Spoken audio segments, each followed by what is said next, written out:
Bonjour tout le monde. Vous êtes peut-être en train de préparer vos semis de micro-pousses et là, une question vous vient en tête. Est-ce que je dois faire tremper mes graines avant de les semer? Certains trempent toujours leurs graines, d'autres jamais, et du coup, on fait quoi alors? Aujourd'hui, je vais vous expliquer pourquoi certaines graines doivent être trempées avant d'être semées et d'autres non, et surtout comment savoir quand c'est vraiment utile. Salut, je m'appelle Dimitri, je suis producteur de micro-pousses depuis plus de 5 ans dans l'entreprise John Pousse et j'espère t'aider toi aussi à te lancer. Allez, bonne vidéo. Alors pourquoi on trempe certaines graines avant de les semer? Alors c'est simple, c'est pour réveiller la graine et lui donner un coup de boost. Une graine, à la base, elle dort, elle est en dormance, c'est-à-dire qu'elle attend que les conditions idéales soient réunies pour se réveiller. Humidité, chaleur, obscurité, mais aussi pression, pH et bien d'autres critères. Et l'eau joue aussi un rôle clé dans tout ça. Quand on fait tremper une graine, l'eau va ramollir son enveloppe et activer tout le processus de germination. En gros, on lui envoie un signal pour lui dire que c'est le moment de se réveiller. Alors c'est quoi le résultat de tout ça? Ce sont des racines qui sortent plus vite, donc la culture elle démarre plus rapidement. On a plus de graines qui germent, donc moins de pertes et un meilleur rendement au global. On a des pousses plus homogènes, et ça c'est fondamental en production professionnelle. Alors pourquoi l'homogénéité est si importante? Quand on cultive des micro-pousses à petite ou à grande échelle d'ailleurs, chaque centimètre carré compte. On doit pouvoir prédire précisément combien de grammes seront récoltés pour répondre à la demande des clients.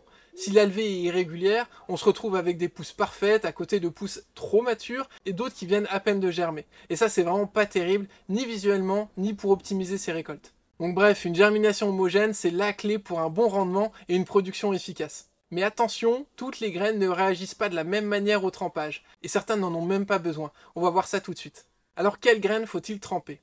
En général, c'est assez simple, plus la graine est grosse, plus elle a besoin d'être trempée. Alors pourquoi ça? Parce que les grosses graines ont une enveloppe plus épaisse et demandent plus d'eau pour bien s'hydrater et activer leur germination. Si elles absorbent pas assez d'eau dès le départ, elles risquent de mettre plus de temps à germer, d'avoir un taux de réussite plus bas, voire de même pas pousser correctement. Alors là, je vais vous donner une petite liste des graines que je fais tremper avant de semer.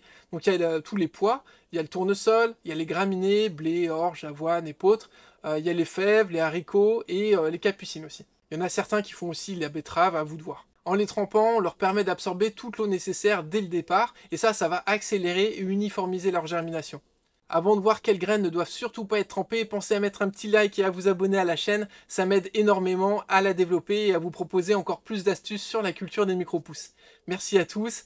Maintenant, voyons pourquoi certaines graines n'ont pas besoin de trempage et pourquoi ça peut même poser problème. Alors les graines à ne surtout pas tremper, en général ce sont les petites graines qui n'en ont pas besoin. Alors pour deux raisons principales. D'abord, elles ont une enveloppe fine, donc dès qu'elles entrent en contact avec l'humidité du substrat, elles absorbent suffisamment d'eau pour germer naturellement, donc pas besoin de plus. Et le deuxième point, c'est qu'elles seront souvent semées en surface, où l'humidité est plus accessible, contrairement aux grosses graines qui peuvent sécher partiellement, et celles-ci, elles restent bien en contact avec le support et absorbent l'eau sans problème, donc pas de souci de ce côté-là. Alors des exemples de graines à pas tremper, ça va être le brocoli, le chou, le radis, la roquette, le cresson, le basilic, l'amarante, la moutarde, le fenugrec. Il y en a quand même pas mal. Et encore pire, il y a les graines mucilagineuses. Alors c'est quoi une graine mucilagineuse? Alors ce sont des graines qui produisent un gel visqueux lorsqu'elles sont en contact avec l'eau. De toute manière, si vous les trempez avant de les semer, vous allez vite comprendre le problème. Alors par exemple, en graines mucilagineuses, il y a le basilic, cresson, la roquette, la moutarde, le chia. Il y en a pas mal aussi. Donc si vous trempez ces graines, elles vont littéralement se transformer en pâte gluante, elles vont coller entre elles, former des petits paquets, et ça va être impossible à semer correctement, et donc résultat, une germination totalement irrégulière. Et donc ça, c'est vraiment une catastrophe à étaler, et des micro-pousses qui poussent n'importe comment. Donc là, ce sont vraiment des graines à semer directement et bien au sec. Mais attention, il y a une grosse différence entre la façon dont les graines germent dans la nature et comment on les faut pousser en culture des micro-pousses. Et ça peut tout changer, donc je vous explique ça pour que ce soit plus clair. Dans la nature, tout est bien fait, une graine elle tombe dans le sol, elle est un peu recouverte par de la terre et elle commence tranquillement à absorber l'humidité qui l'entoure pour germer. Elle est immergée dans un environnement parfait pour sa croissance, notamment parce que si elle est là, il y a sa plante mère qui a poussé ici aussi. Mais en culture des micro-pousses, on fonctionne pas du tout de la même manière. La plupart du temps, on sème en surface, sur du terreau, en hors-sol même, soit ça peut être aussi sur du chanvre, ou même du papier absorbant, et là, ça change tout.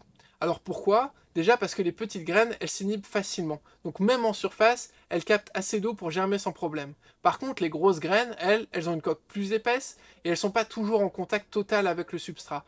Résultat, elles risquent de sécher avant d'avoir absorbé assez d'eau pour bien démarrer.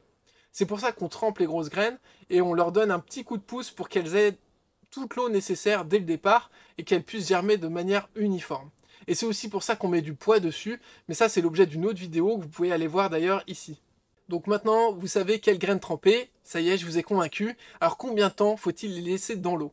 Trop court, bah ça sert à rien, et trop long, ça peut faire des dégâts, et on va voir ça tout de suite. Globalement, ça va dépendre de la taille des graines. Ce que je recommande pour simplifier, c'est pour les petites graines. Bon bah là, il n'y a pas besoin, 0 minute, pas besoin de trempage, on l'a vu. Pour les graines moyennes, ça va être 4 à 6 heures, c'est juste assez pour bien les hydrater. On les met à tremper le matin pour les semer l'après-midi, par exemple. Et les grandes graines, ça va être 8 à 12 heures, donc ça va être le pois, le tournesol, les fèves. Et ça, c'est celles qui ont une coque beaucoup plus épaisse. Donc globalement, on les met à tremper la veille au soir, ça trempe toute la nuit, et on les sème le matin. Mais attention, faut jamais dépasser 12 heures, sinon les graines elles peuvent manquer d'oxygène, elles vont commencer à fermenter, et puis là, bah pareil, c'est la catastrophe. Une graine qui fermente, bah ça sent mauvais, ça devient gluant, et souvent, bah elle germe même plus. Vous allez vite le voir de toute façon. Et vous avez aussi le risque qu'elles pourrissent, ça peut être courant sur les graines de pois quand on ne fait pas trop attention, donc faites bien vos essais. Et si vous voyez que vous avez de meilleurs résultats en faisant tremper que 6 heures plutôt que 12, et ben allez-y.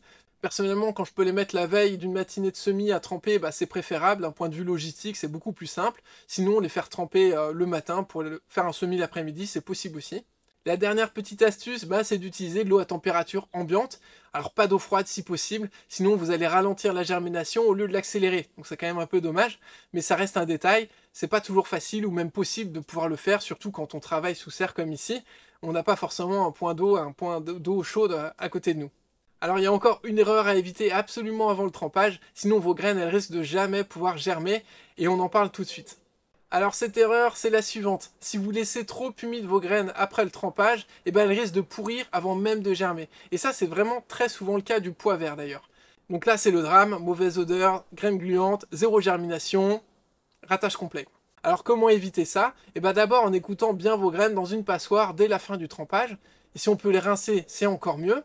C'est mieux de les laisser ensuite s'aérer quelques minutes avant de les semer, histoire qu'elles ne restent pas trop humides et qu'elles puissent commencer un petit peu à sécher. Il ne faut pas non plus trop les laisser sécher, et puis il ne faut pas les laisser stagner dans l'eau trop longtemps non plus. Alors avec cette dernière info, vous mettez toutes les chances de votre côté pour une belle germination réussie et puis des micro-pousses hyper vigoureuses. Allez, on va résumer tout ça en quelques points clés pour être sûr que votre graine germe dans les meilleures conditions. Donc d'abord, on trempe les grosses graines, donc pois, tournesol, blé, fèves, etc. Toutes celles qui ont une enveloppe épaisse et qui ont besoin d'un bon coup de pouce. On trempe jamais les petites graines ou les graines mucilagineuses, choux, radis, roquettes, etc. Elles absorbent naturellement l'humidité du substrat, donc pas besoin. Le trempage, il améliore la germination et l'homogénéité, donc ça donne des pousses plus régulières et une récolte plus prévisible. On dépasse jamais 12 heures de trempage, au-delà ça risque de fermenter et de tuer les graines. Et cinquième point, on égoutte bien après le trempage, sinon c'est l'humidité en trop qui va tout gâcher. Et si vous respectez tout ça, bah vous aurez des semis parfaits et des micro-pousses en pleine forme. Si vous voulez un exemple de culture d'une variété avec un trempage des graines, vous avez ces deux vidéos là sur le pois et le tournesol, et ça permettrait de voir concrètement comment ça se passe et comment je fais. Si cette vidéo vous a aidé, mettez un petit like, ça m'aide énormément. Dites-moi en commentaire si vous le faisiez déjà, si vous trempiez déjà vos graines, ou si vous faisiez des erreurs de trop tremper ou de pas les sécher après. Et puis sinon, abonnez-vous pour pas rater les prochaines vidéos sur la culture des micro-pousses. Allez, à très vite!